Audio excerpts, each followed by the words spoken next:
O Supremo Tribunal Federal decidiu aguardar o que o presidente Lula quer dizer ou ele quer definir antes de ir à liberação do pagamento das emendas impositivas. Isso é tremendamente importante para o Legislativo.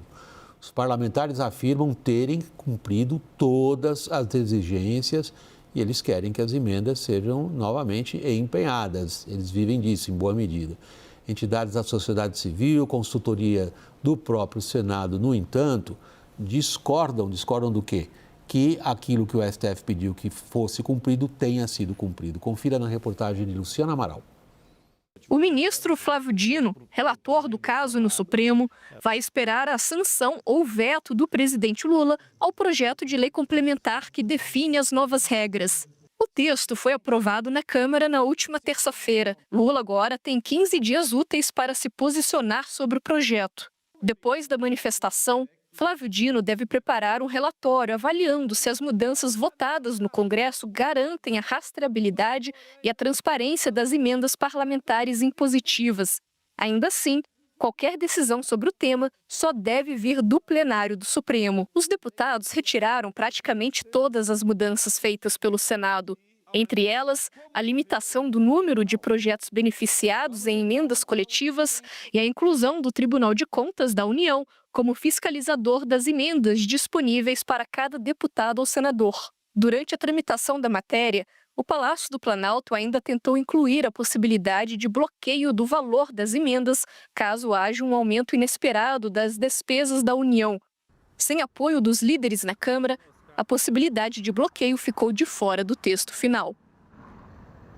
Entidades da sociedade civil e técnicos no Congresso afirmam que o projeto falha em várias das exigências do Judiciário. Essas transferências são essenciais para a mobilização das bases políticas dos parlamentares. Se o plenário do Supremo mantiver o congelamento, corre o risco de ampliar ainda mais a tensão já posta na Praça dos Três Poderes. Para a consultoria do Senado, o projeto cita a incorporação da maioria das exigências, mas não cria praticamente nenhuma medida para aplicar as regras, o que, na prática, manteria a situação de inconstitucionalidade constatada pelo Judiciário. Já as entidades Transparência Brasil, Transparência Internacional e Contas Abertas publicaram um documento conjunto que aponta pelo menos 6 vícios do projeto, incluindo falhas graves de rastreabilidade, como a possibilidade de parlamentares indicarem uma emenda sem divulgar quem patrocinou a transferência, ou então a falta de qualquer punição caso o dinheiro de uma emenda seja usado para uma obra sem qualquer relação ao projeto inicialmente aprovado. O assunto é complexo, porém tem uma pergunta na cabeça de todo mundo que está nos acompanhando aqui. Aliás, queria recomendar, depois quem assiste a gente no YouTube, volta na reportagem da Luciana, que ela é extraordinariamente rica e detalhada quanto aos detalhes. Mas a pergunta na cabeça de todo mundo, Daniel, é a seguinte: você consegue responder? Digo, a resposta para essa pergunta? Afinal, qual é o desfecho disso? Na verdade, eu resumiria da seguinte forma: tudo mudou para tudo continuar igual. A gente tem que entender o seguinte: os parlamentares conseguiram um poder extraordinário ao longo dos últimos 10 anos que se reflete nos resultados eleitorais. Se a gente pega as eleições municipais deste ano, houve um incrível resultado para os incumbentes, para os prefeitos já no cargo que tinham a possibilidade de reeleição, muito acima de eleições anteriores. Quando a gente pega prefeitos que se reelegeram versus prefeitos que não se reelegeram, os que se reelegeram tiveram, em média, 33% mais recursos em emendas parlamentares do que aqueles que não tiveram. Então, seria muito ingênuo achar que os parlamentares acatariam uma provocação do Supremo Tribunal Federal, que daria mais poderes para o Executivo, acabando ou mudando significativamente as emendas parlamentares. Houve alguns avanços, é verdade. As emendas PIX, que muitos dizem são até piores do que o orçamento secreto, ganham um pouquinho mais de transparência e de rastreabilidade. Porém, continuam as emendas de comissão, as comissões setoriais do Congresso, continuam extremamente opacas e havia uma ideia, o pessoal há de se lembrar, de você ter emendas de bancada dos estados, de cada estado, para projetos estruturantes. Como é que ficou isso? Cada bancada, cada estado vai poder escolher 11 projetos. Ora, 11 projetos não tem nada de estruturante num estado que pode eleger 11 prioridades diferentes, em até 16 áreas e cada emenda sendo subdividida em 10 ações. De forma geral, tudo continua do jeito que estava, de forma extremamente pulverizada e atendendo aos interesses do Centrão. Nós estamos vivendo isso, vem de uma vem de longa data, Murilo. É uma queda de braço importante essa. Trata-se da alocação de recursos através do orçamento público. Fica como? Olha, William, eu quero respeitosamente aqui discordar do Daniel. Eu acho que houve avanço significativo com relação a isso. Em segundo lugar, eu indago a vocês, se a esquerda fosse majoritária dentro do Congresso e controlasse 2% que sobra dos 8% de verba discricionária, nós teríamos tido essa confusão? Estaria o presidente Lula e o Ministério preocupados se a situação fosse outra? Claro que não, isso é uma disputa de poder. E o pior de tudo, que chega a ser ridículo, é que ninguém trata do engessamento do orçamento. O orçamento tem 92% carimbado e destinado. Não há nenhuma liberdade. Aí sobra 8%. Dos 8%, o parlamento está pegando 2% e destinando a todos os parlamentares, todos. Da esquerda, da direita, do centro, do meio, de baixo, de cima, e aí se cria uma confusão. Por quê? Porque, politicamente, esse dinheiro era usado pelo presidente, historicamente, para construir maiorias. Era assim, era o toma lá da cá. Ele chegava no Congresso e dizia, se você votar comigo, eu libero o dinheiro.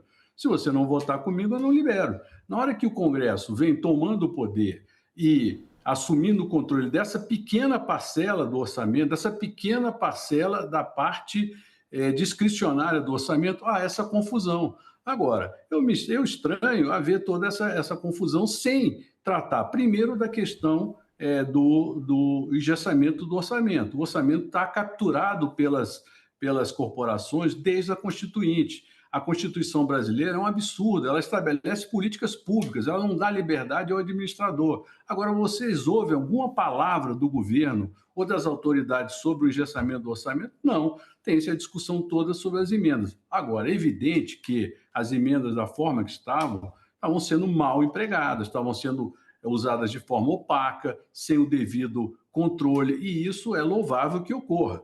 Agora, a tentativa de bloquear e evitar que ela ocorra, eu acho errado. E, além do mais, também, aí no tocante às emendas de bancada, eu defendo, sim, nós somos uma federação, os estados têm suas prioridades, e se a bancada que tem todos os partidos, ou teoricamente, todos os principais partidos representados nela, podem expressar a vontade daquele estado em relação a uma prioridade. Tá. Não podemos achar que o centralismo não federativo seja uma política adequada para um país como o Brasil. Desculpe aí a demência e a...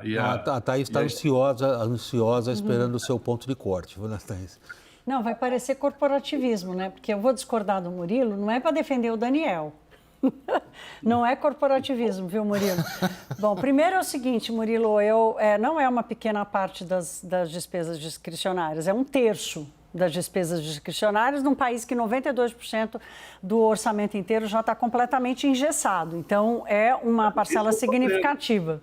É bastante dinheiro, né? Então, essa é uma coisa. A segunda coisa, a premissa do bloqueio é para que o Congresso, se ele tem acesso a uma parcela significativa, ele tem que ter, pelo menos, a mesma regra de obedecer aos limites do arcabouço fiscal. O bloqueio é a hora que as despesas batem num limite, não tem por que o Congresso se apoderar de 30% das despesas e não ter a mesma regra que o Poder Executivo quando as despesas chegam no limite. Então, o bloqueio não é uma medida política, é apenas para trazer o valor das emendas para dentro do mesmo limite que o Executivo tem, porque o tamanho que as emendas parlamentares ganhou nesses últimos anos deu ao Congresso Nacional essa maravilha de botar o dinheiro onde eles querem e não o ônus e a responsabilidade de ficar dentro da lei de responsabilidade fiscal, dentro da lei e agora do arcabouço. Então, não dá para ter só o bônus, né? Tem que ter algum ônus, tem que estar dentro da mesma regra do jogo. Tá, e nesse ponto eu não discordo. Agora, eu discordo, sim, do direito de se condenar o Congresso e ter um terço. Não é um terço. Chegou a um terço atrás. Hoje é 20%. Hoje? Hoje é 20%.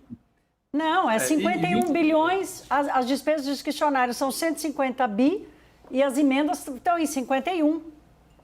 Então, um terço. perto. Gente, eu acho que é alto. Agora, de toda maneira, a gente tem que considerar que o federalismo existe. E tem que considerar que antes era usado esse mecanismo para se comprar apoio dentro do Congresso. Isso não é uma democracia. Né? Então, o Congresso tem... Murilo, o Daniel está me pedindo a palavra. Daniel. Murilo, o que você está dizendo é verdade, mas eu quero só alimentar um pouco essa discordância fraterna aqui, porque, veja, a gente está falando, a gente pode perder o retrato do todo. E a gente tem reiterado aqui a necessidade de você ter uma política fiscal minimamente sustentável. Então, temos que tratar, sim, do orçamento das despesas obrigatórias que estão sufocando qualquer possibilidade de fazer política pública, isso cabe ao Executivo. Mas, ora, a gente tem que também colocar um peso e uma responsabilidade do judiciário tratar dos seus supersalários, da classe média dar a sua contribuição com as inúmeras isenções de imposto de renda, do gasto tributário que privilegia as corporações que não usam adequadamente esses benefícios e, ora, do parlamento que tem 50 bilhões de reais para gastar. Isso saiu completamente do controle, é 10 vezes mais do que se tinha 10 anos atrás. Então, cada um tem que fazer um pouco a sua contribuição para uma política minimamente sustentável. Deixa eu colocar o Caio, que até aqui está quietinho, comportado de uma maneira que eu nunca vi. Ele está vendo o parquinho pegar fogo. Não, eu tô mais com o Murilo nisso, porque, assim, é muito confortável. 2-2. É muito confortável para o Supremo Tribunal Federal e para o Palácio do Planalto, para o Poder Executivo, que não consegue controlar seus gastos, seus privilégios. A gente está vendo uma novela de corte de gastos que se arrasta há um mês e olhar para o lado, poxa, vamos pegar o dinheiro do Congresso Nacional, sendo que super salários dominam a cúpula do Judiciário e do Supremo Tribunal Federal, Tribunal Superior Eleitoral, Superior Tribunal de Justiça e toda a justiça no país, e o próprio Executivo que não consegue fazer uma reforma para cortar gastos. E tem um super funcionalismo dentro dele. Então todo mundo acaba olhando